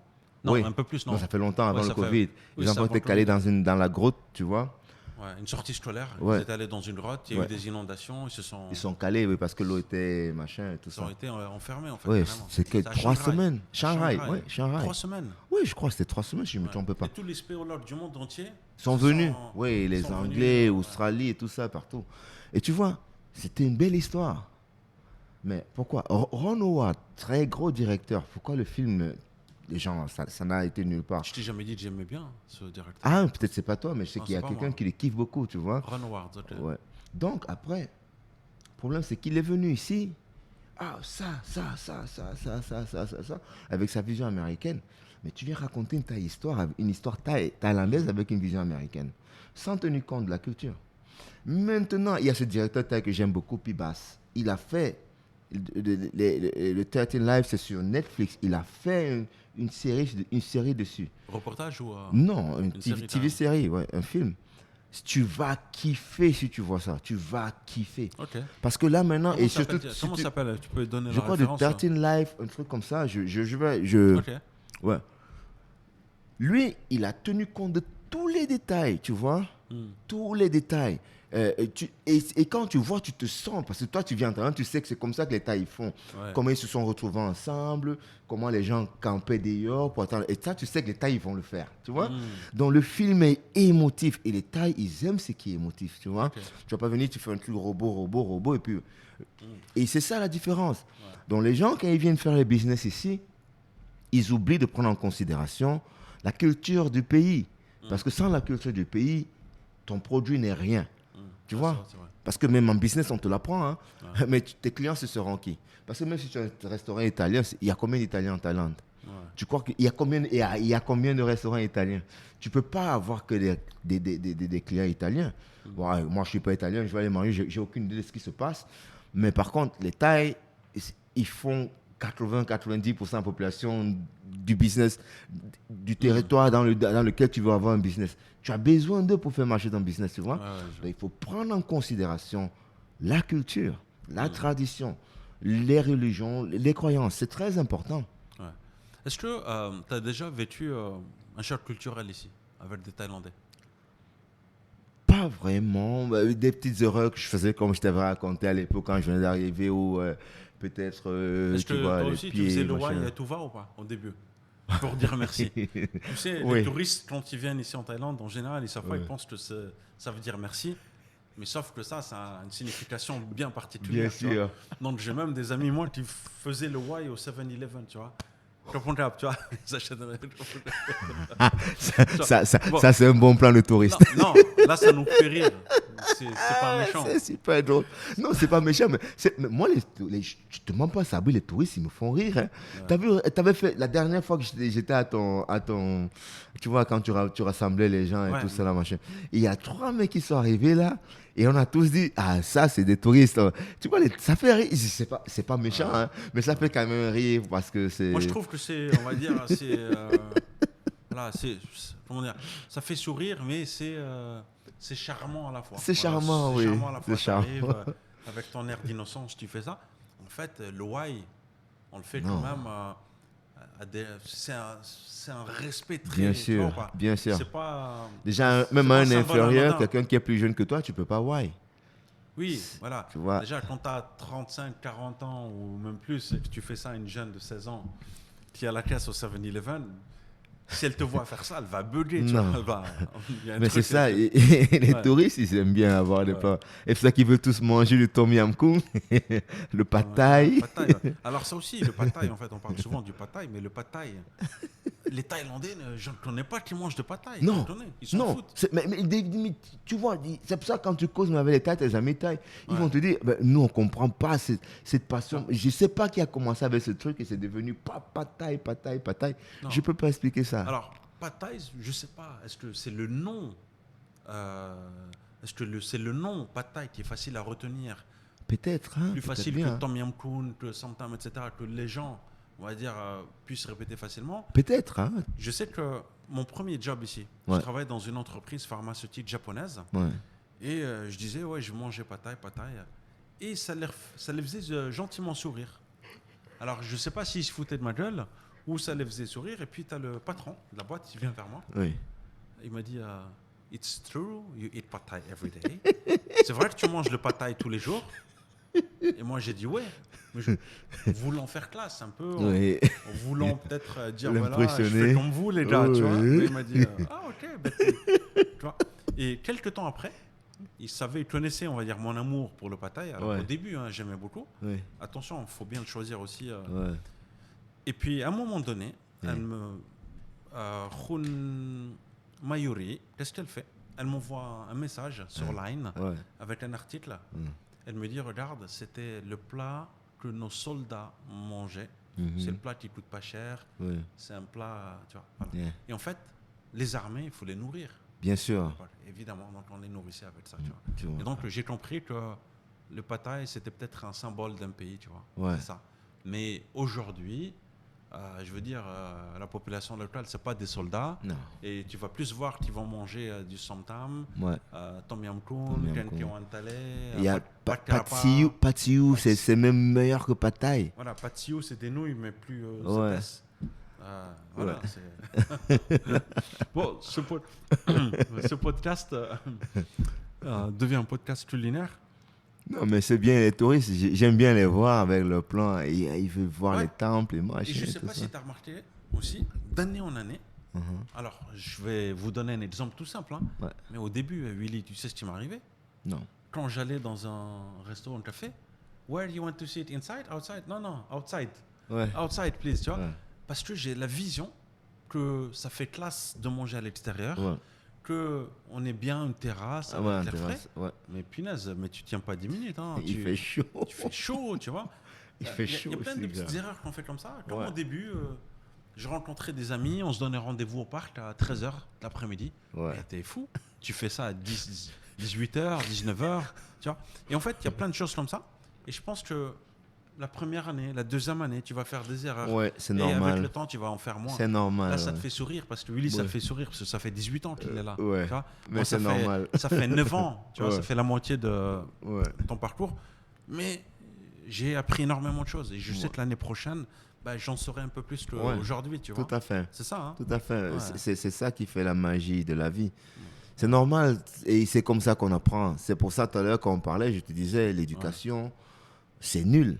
Mais par contre, si tu prends ton enfant à un jeune âge, tu lui apprends des choses, tu l'entraînes dans ce que tu fais, il sera un perfectionniste dans ce qu'il fait parce qu'il a commencé très tôt. Parce que chaque année, il va s'améliorer, tu vois. Là, c'est la vraie école de la vie, tu vois. La vraie école de la vie, c'est pas l'école. Non. Parce que tout à l'heure, on parlait. Ça, c'est un rêve. L'école aujourd'hui, c'est devenu un rêve. C'est pas vrai. Tu veux dire une illusion, pas un rêve. C'est une illusion, exactement. C'est un rêve, oui, c'est une illusion. Pourquoi ça marche plus. Pourquoi Willy parle de ça? Parce que tout à l'heure, on prenait le petit-déj le matin et on parlait des écoles. C'est ça. Les écoles, on va dire internationales. Le prix, c'est 400 000 bahts à peu près. Poto, il y en a même à 1 million. Il y en a 1 million, c'est oui. Nice, c'est ça. Oui, Nice, Wamrudi, Bangkok Patana, c'est 1 million et plus. Bangkok Patana, elle est où c'est sur Sukhumvit 107 là. Patana, ok. Sukhumvit 107, Bering. C'est combien? 1 million? 1 million et plus. 1 million de bahts. Donc 25 000 euros par an. Honnêtement, pour mon fiston, si je devais payer 25 000 euros par an, combien ça fait en... Imaginons qu'il étudie pendant... 12 ans. Le cycle, c'est 12 ans. Imaginons qu'il étudie 10 ans. 10 ans. Ça fait 250 000 euros. Je préfère lui donner 250 000. Et bien sûr. Achète un appartement et tranquille, tu vois. Après, il va finir pour être un employé dans une compagnie. Il va faire quoi? 40 000 bahts le mois. Alors, le problème pour moi avec l'éducation, c'est qu'on t'apprend des choses qui te servent à rien. Pas qui te servent à rien, mais qui ne sont pas avec ton temps, quoi. Bien sûr. Voilà, on va t'apprendre. C'est comme en France aujourd'hui, la médecine d'aujourd'hui, tu apprends. C'est une médecine qui n'existera pas dans 8 ans, à la fin de leurs études. Tu termines tes études, mais ce que tu as appris, les méthodes n'existeront plus. Ça évolue tellement vite. Et je pense que l'école aujourd'hui, je veux dire... moi, je vais te dire même que, parce que moi, je suis dans l'enseignement, il faut être autodidacte. C'est pour ça que je dis que l'école ne sert plus à rien. Parce que ce qu'on t'apprend, tu peux trouver ça online. Tu vas sur Google, tu tapes, il y a même ChatGPT. Et tu sais qu'aujourd'hui, les enfants, et machin, tu donnes ils vont taper ChatGPT, ce qu'ils viennent te donner. Ça, oui, tu vois. Dans l'école, c'est bien pour une chose, la connexion. Sociabiliser. Oui, le social, oui. C'est une très bonne chose parce qu'on est des êtres humains. C'est bien de rencontrer des gens et tout ça. Mais s'il faut payer 250 000 € pour que mon fils ait une connexion avec des gens, pourquoi ? Ça fait. En Thaïlande, mais après en France, tu as une école. Voilà, tu as l'école. Oui, en France, en Angleterre, j'ai mon ami ici, ses enfants dans une école internationale. Après, au moment, ils ont décidé de rentrer en Angleterre parce que là-bas, il m'a dit écoute, je ne paye pas pour l'école, le bus, tout ça, c'est gratuit. Parce que tu sais, même si tu fais beaucoup d'argent ici, après, tu retrouves à payer l'école énormément cher. Tu vois, à un moment, c'est fou. Mais quand tu es prof, ils te font une réduction. Des fois, tu payes quoi ? Tu payes peut-être 10%, 15%. Ah, ok, là, d'accord. Tu sais, en Thaïlande, on parle de ces écoles-là. Koh Samui, il y a 3 écoles françaises. Je crois que c'est 700 € le mois par enfant. On a les écoles aussi les écoles ici internationales. Si tu as 4 enfants, 700 €. C'est quoi les écoles internationales ici ? On a NIST. Le numéro 1, c'est Rwamrudi. Rwamrudi, c'est sur Nonthaburi. Après, il y a Bangkok Patana. Puis, il y a NIST. Et parmi les meilleurs, il y a ASB, American School of Bangkok. Il y a Shrewsbury. Pourtant, il y a tellement d'écoles. Oui, British, il y a Denla, British School. Il y a Saint-Andrew. Oh, j'ai même oublié Saint-Andrew aussi. Saint-Andrew, c'est, tu vois. Il y a après, il y a EBAC. Assumption, oui, Assumption, oui. Parce que EBAC, c'est l'université, il y a Assumption. Il y a tellement d'écoles internationales. Mais il y a aussi des écoles thaïlandaises publiques. Publiques, oui, bien sûr. Bien sûr. C'est pas mal aussi, non ? Moi, je te dis, mon point de vue, je préfère ça. Tu préfères ça ? Oui, je préfère ça. Être en immersion vraiment. Oui, et pour avoir la discipline. Parce que, tu vois, moi, l'école où j'enseigne, c'est bilingue. Donc, et je kiffe ça. Je kiffe même pas que sont en train de vouloir changer ça. Parce que, tu sais, nous les foreigners, avec les enfants, on est flexibles. Les Thai teachers, c'est pam, pam, pam. Ils sont très... ils tapent pas, je veux dire, ils sont très stricts avec... D'accord. Non, ils tapent pas. Ils sont très stricts. Ils tapent pas ici ? Non, mais au public, ils continuent à taper, mais c'est pas taper. Tu vois, c'est juste des punitions. Tu vois. T'imagines, tu payes 25 000 € pour que ton assistant se fasse taper. Je t'assure. Ouais, tu vois. Ouais. Donc après, ce que ça crée, c'est que tu remarques qu'il y a ce côté de discipline qu'on t'enseigne, il y a ce côté de exprime-toi, dis ce que tu veux, tu vois. Donc après, ça te fait... Et j'aime bien ça, tu vois. J'aime bien ça. Mais ça, c'est même pas... C'est moins cher par rapport aux écoles. Les écoles bilingues sont moins chères par rapport aux écoles internationales. Mais tu sais pourquoi j'aime les écoles thaï ? C'est parce que les écoles thaï, ils gardent toujours le mérite. Aujourd'hui, les enfants, ils passent des classes en même... on n'échoue plus, tu vois. Et on est surpris que pourquoi les mômes de nos jours, ils ont la dépression. Tu as besoin de challenge dans ta vie, Sabri. Si tout le temps te dit c'est facile, on ne challenge pas ton cerveau. Le moment où tu reçois un truc qui est compliqué, pap, tu es choqué. Parce qu'on ne t'a pas prêté au choc. Tu trouves que les Thaïlandais, les enfants thaïlandais reçoivent une bonne éducation ? Bien sûr, dans les écoles thaï. Oui. Meilleure éducation, parce que tous les profs qui y sont allés, ils te le disent.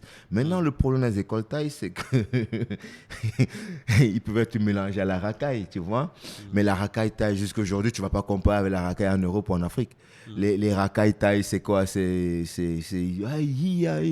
croient qu'ils sont gangsters, mais ils ne sont pas gangsters, en fait. Tu vois ? C'est de partout, ça. C'est ça le risque, juste.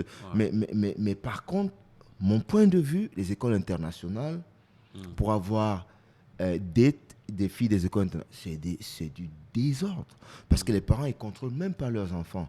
Ils ont le truc de « I'm going to sleep over at my friend's house » et machin. Pourtant, ils ont booké, ils ont loué une villa quelque part où ils se retrouvent filles et garçons. Ils ont des groupes sexes et tout ça. Les enfants, je te parle de 14, 15, 16 ans, ils font des choses énormes. Ils fument des cigarettes, ils font des trucs, tu vois. Bon, c'est pas toujours tout le monde, tu vois. Mais il faut tenir compte d'une chose, il faut prendre une chose en considération, c'est qu'on est le fruit de notre environnement. Tu vois, l'environnement, il joue un grand rôle dans l'éducation d'un enfant. Je te prends un exemple. Moi, j'étais un mec bouillant quand j'étais en Afrique. J'arrive ici. Quand tu te comportes d'une façon, tous les Thaïlandais te regardent d'une façon bizarre. Oui, tu te rends compte que, mais putain, qu'est-ce que je fais? Tu deviens une peaceful person, tu vois. Donc, tout ça, c'est très important. Donc, et aujourd'hui, dans les écoles internationales, il y a des personnes les enfants, ils sont on se dit souvent, ils ne savent pas ce qu'ils font. Ils sont super intelligents. Ils savent comment manipuler. En fait, la manipulation, ça appartient au môme. Hein. Ils savent comment manipuler. Ouais. Tu vois, même ton môme, là, à un moment, il va commencer à pleurer. Il ne pleure même pas. Mais je pense aussi qu'on inverse le rapport. Parce que, tu sais, quand tu... une école privée, déjà, de toutes les façons, après, on n'est pas en train de juger. Parce que si tu peux envoyer tes enfants à l'école privée, pas de souci, tu vois. Ouais. Mais, on va dire, c'est pas forcément optimisé. C'est ça que je veux dire. Ouais. C'est pas forcément optimisé. Il ne faut pas non plus négliger les écoles publiques. Je pense que le niveau... est déjà pas mal, tu vois. Mais je pense que, comme tu as dit, c'est aussi l'environnement. C'est aussi qu'est-ce que tu fais à côté. Je pense que, tu vois, aujourd'hui, moi j'ai fait plusieurs années d'études. Et aujourd'hui, je me retrouve à faire des vidéos. Tu vois, à aucun moment pendant toutes ces années-là, je n'ai appris à faire le montage, ni à comment brancher les micros, comment gérer les caméras, l'éclairage, tu vois. Et ça, je l'ai appris tout seul. Et, on va dire, c'est grâce à ça aujourd'hui que tu vis. Que je vis, que je suis devenu entrepreneur, que, tu vois, que je rencontre du monde. Ça n'a pas été grâce à mes études. Rien à voir avec ce que tu as appris à l'école. Donc, je pense que les jeunes, il faut leur inculquer à un âge très, très précoce comment fonctionne la vraie vie, comment gagner de l'argent. Tout à fait. Parce que te dis là, oui, mais tu penses que l'argent, c'est pas important. Évidemment que c'est important. Évidemment que c'est important. T'as vu comment le prix de tout augmente là? Hein?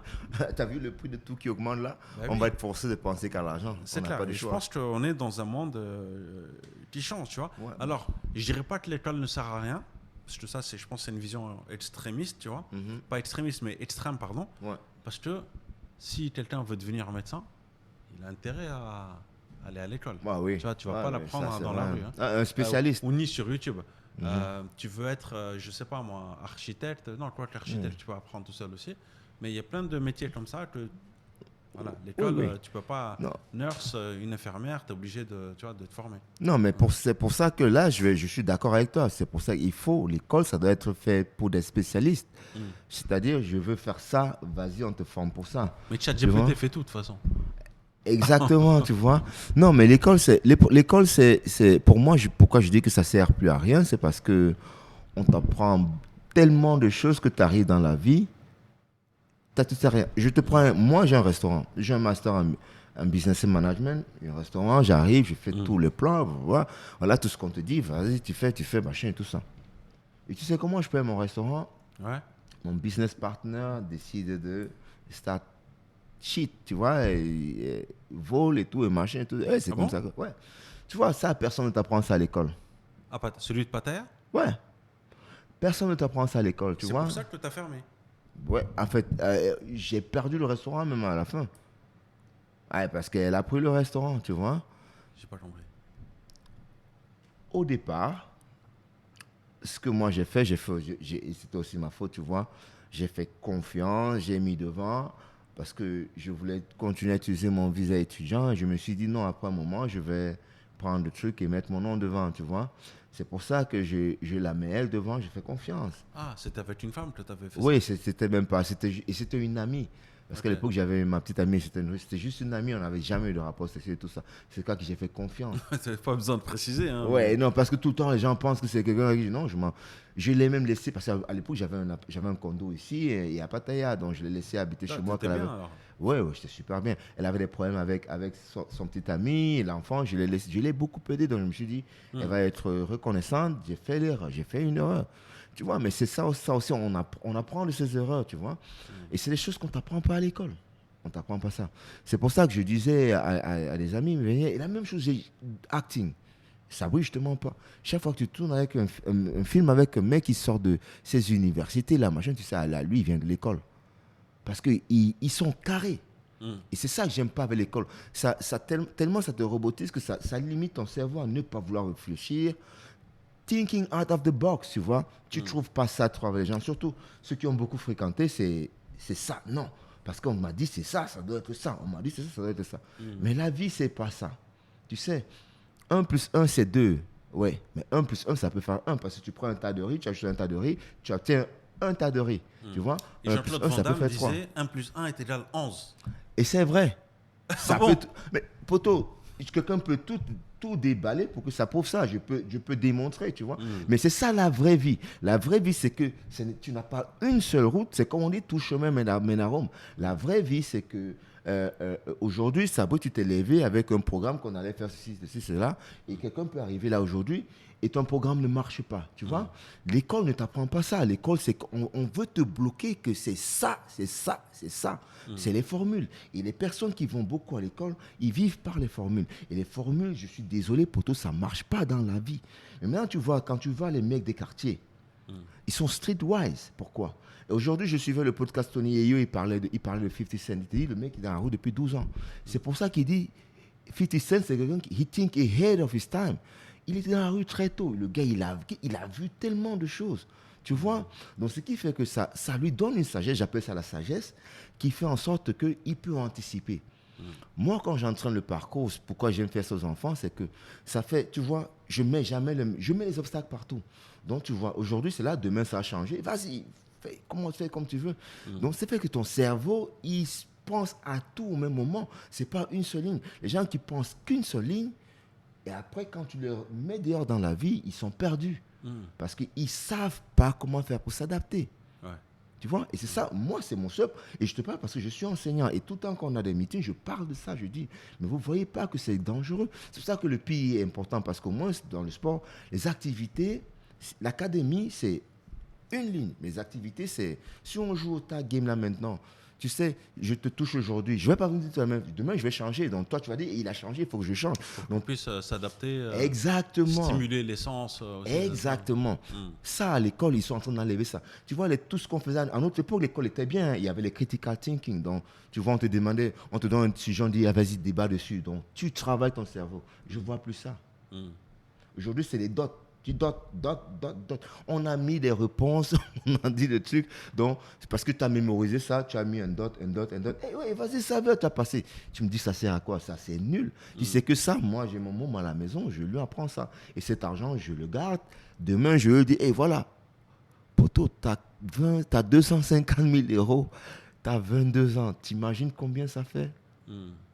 Tu vois? Ouais. Moi, c'est mon opinion, hein, et je respecte l'opinion de tout le monde. Ouais. Mais en fait, il faut juste chacun trouve son, comment dirais-je, son confort. Son confort, voilà, trouve son avantage. Oui, voilà. dans ce qu'il fait. Oui, voilà. Tout à fait. Maintenant, je pense que, on va dire, il n'y a pas la formule secrète, mais que chacun assume ses choix par ses choix, exact. Ça, en fait. Tout à fait d'accord. Mais je suis d'accord avec toi que l'école te ferme, on va dire, l'esprit, de plus en plus en fait. Hein, oui, de plus en plus. Voilà, tu dois penser comme ça, tu dois voilà. Exactement, on te dirige vers une pensée. Alors que la vraie vie, enfin, tu prévoiras jamais le scénario de la vie. Parce que les opportunités... Tu contrôles rien. Tu contrôles rien. On a fait pas mal de... Sympa, hein. Bah, j'espère que vous aimez. Dites-moi en commentaire ce que vous pensez de ce podcast. Si c'est un truc, voilà, on va regarder cette caméra peut-être. Ce que vous aimez, ce que vous aimez pas. T'es live là? Non, on n'est pas en live, mais bon, j'en parle quand même. Ok. On n'est pas en live. Et voilà. Je ne sais pas si on peut aussi faire un sujet d'actualité. Alors, comme ça, pendant mes podcasts, à la fin des podcasts, intégrer un sujet d'actualité. Et comme ça, on réagit là-dessus. Enfin, je vais plutôt laisser Willy réagir. Un sujet d'actualité aujourd'hui. Ouais. Récemment, nous vient tout droit des États-Unis. Oui. Je crois que c'était avant-hier. Avant-hier, ouais. Charlie Kirk. Ouais. Voilà, qui a pris un balle d'un sniper. Je vais être honnête avec toi, je ne connaissais pas. Je ne regardais pas. J'ai dû le voir, hein, forcément. Ouais. Mais toi, tu m'as dit que... Voilà, ouais, ça faisait longtemps que je le suivais. Ouais. Quelle a été ta réaction? Tu m'as dit, je suis choqué. Oui, ça m'a choqué. Moi, ça m'a fait très mal. Ça m'a fait énormément mal parce que, je vais te dire, je n'étais pas d'accord avec tout ce qu'il disait. Hein. Parce que, juste on rappelle, hein, déjà, on ne se réjouira jamais de la mort de quelqu'un. De la mort de quelqu'un. Ouais. Peu importe ce qu'il pense. Un père de famille. Père de famille, peu importe ce qu'il pense. Ou peu importe ce qu'il a fait, on ne se réjouit pas de la mort de quelqu'un. Voilà, pour moi. Maintenant, ce qui est venu tout de suite, une fois qu'il a été assassiné, je me suis renseigné sur lui. J'ai voulu savoir qui c'était. Ce qui venait tout de suite, immédiatement, c'était le fait que c'était un extrémiste, etc., etc. Voilà, c'est ce que j'ai vu. Et puis toi, tu m'as présenté autre chose. Et tu sais pourquoi? J'ai comme l'impression, parce que tu es d'origine arabe, on va te dire que c'était, je suis sûr que tu as vu que c'était un pro-Israël. Et tous les Renois qui cherchaient, on a dit, ah non, c'était un raciste, il n'aimait pas les Noirs. Parce que moi, j'ai eu des backlash parce que j'ai mis Rest in Peace et tout ça. Il y a des gens qui m'ont dit, ah, toi, tu supportes un facho et tout ça. T'as partagé en story, paix à son âme, c'est ça? Oui. Un mec a dit que je suis une merde pour supporter un fasciste, tu vois. Tu vois, parce que sûrement, et beaucoup de gens ne suivaient pas. Je vais te dire, parce que la plupart des gens n'aiment pas. Hey, c'est trop long, je ne vais pas regarder. Moi, je peux faire 3 heures pour regarder un podcast, parce que je veux bien connaître les gens, tu vois. Donc, lui, aujourd'hui, parce que l'algorithme, ça te donne, si tu aimes un truc, Internet t'envoie ça. Donc, t'envoie des trucs comme ça, des short vidéos, on coupe des trucs, tu vois. Ce mec-là était très intelligent. C'est pour ça que aujourd'hui, il pouvait penser ça. S'il vient débattre avec toi, Sabri, il va changer d'avis demain. Ça, c'est être un être humain. Et moi, j'aurais aimé le rencontrer une fois pour avoir un débat avec lui sur ce qui concerne les Noirs aux États-Unis. Parce que ce qu'il disait n'était pas aussi faux, c'était vrai. Mais ce qu'il oubliait, c'est que qui est à l'origine de ce qui se passe? Parce que, tu sais, toute cause a des conséquences. Il parlait des conséquences, mais moi, je l'aurais ramené sur un débat et lui parler des causes. Tu vois? Donc, en fait, il avait l'habitude d'aller dans les universités, pour débattre et débattre vraiment avec tout le monde. Il débattait et il te laissait parler, il te laissait dire ce que tu pensais et lui te disait ce qu'il pensait. Tu vois, mais comment tu es un mec comme ça? Est-ce qu'on peut dire que les États-Unis, il y a la liberté d'expression, freedom of speech? C'est fini. Non, il n'y a pas alors. Non, ça n'existe plus. Parce qu'aujourd'hui, là, il y a beaucoup de gens. Et je vais te dire, je crois que ça, ils l'ont fait exprès. La façon dont on l'a tué, ça me rappelle ce qu'on faisait aux esclaves à l'époque, tu vois. Si on veut punir un esclave, on ne le punit pas derrière dans la plantation. On le met devant là, on amène tout le monde, on dit regardez, et on le tape. Ça, c'est pour que toi, tu vois et que tu ne puisses pas faire. C'est pour ça qu'on a mis un sniper qui a tiré là. C'est pour que les autres, là, ils aient peur de parler. On voyait que c'était, je pense, ça ressemblait à une balle ratée quand même, un tir raté. Charlie? C'est un tir raté. Un sniper ne va pas viser la gorge, toi. Ah, je pense pas que c'était un tir raté. Parce qu'il a dit, je crois, il y a un truc qu'il a dit, il a fait une fois une blague sur tirer sur la gorge et tirer sur machin. Je crois que, c'était pas. Tout était calculé.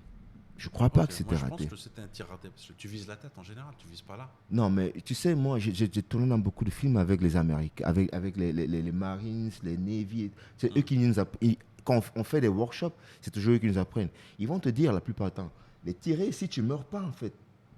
C'est dans les films qu'on voit ça. Ah bon? Tu meurs pas des... Tu vois ce crâne-ci, tu as vu même au Muay Thai, souvent les gens utilisent ça comme un bouclier.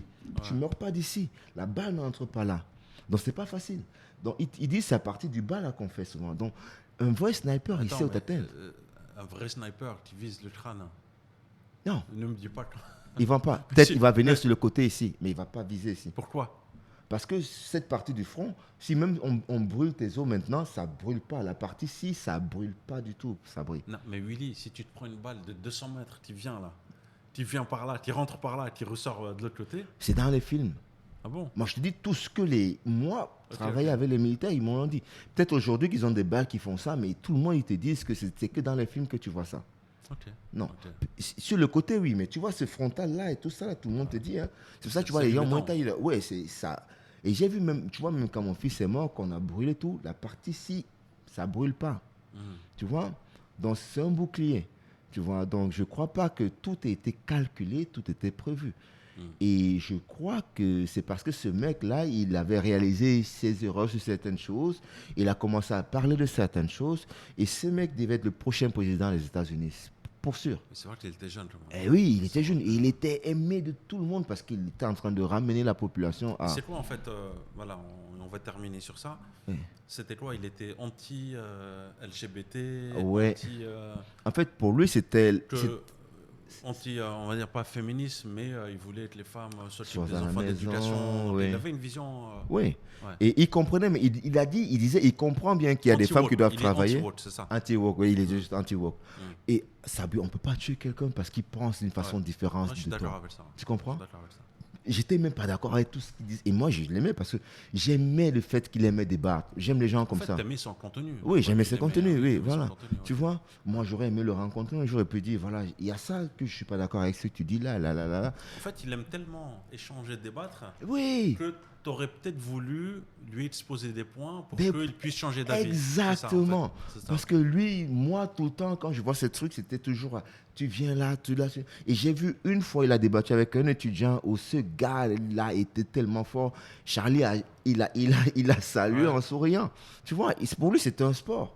Mais pourquoi on tue un mec comme ça, juste parce qu'il pense d'une façon différente que d'autres personnes? Et si tu regardes aujourd'hui, le freedom aussi, ça n'existe plus aux États-Unis. Tu dois être d'accord avec ce que je dis. Si tu n'es pas d'accord avec ce que je dis, tu as vu pendant le Covid, là, les vax, les anti-vax, des familles se sont séparées. Tu parles plus à ton frère parce qu'il est contre ce que toi tu penses. Oui, mais parce qu'ils ont fait une quarantaine, enfin pas une quarantaine.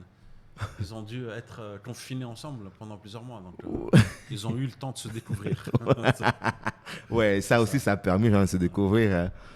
Bah, merci beaucoup, Willy, pour ce podcast, d'avoir partagé un moment ensemble. Ça m'a fait super plaisir. Dites-nous en commentaire ce que vous en avez pensé. Et puis, voilà, si vous voulez contacter Willy, je vais vous mettre son Instagram. Okay, dans la description, il y aura mon Instagram aussi dans la description. N'hésitez pas à suivre. Voilà, partage du contenu quotidien. Et puis voilà, la Thaïlande, c'est le pays du sourire. Ouais. Oui, tu confirmes ou pas? Ah, je confirme, voilà, 100%. C'est le pays du sourire, franchement, très sympa, très agréable. Partager des petits moments quotidiens. Voilà, une vie simple, sans trop de bling. Non. C'est ça, hein? Ouais, bien sûr. Et la Thaïlande, ça... C'est facile. Ça s'agit, c'est pas compliqué. Ça te rend doux avec le temps. Voilà. Prenez soin de vous et je vous dis à très bientôt. Ciao, ciao.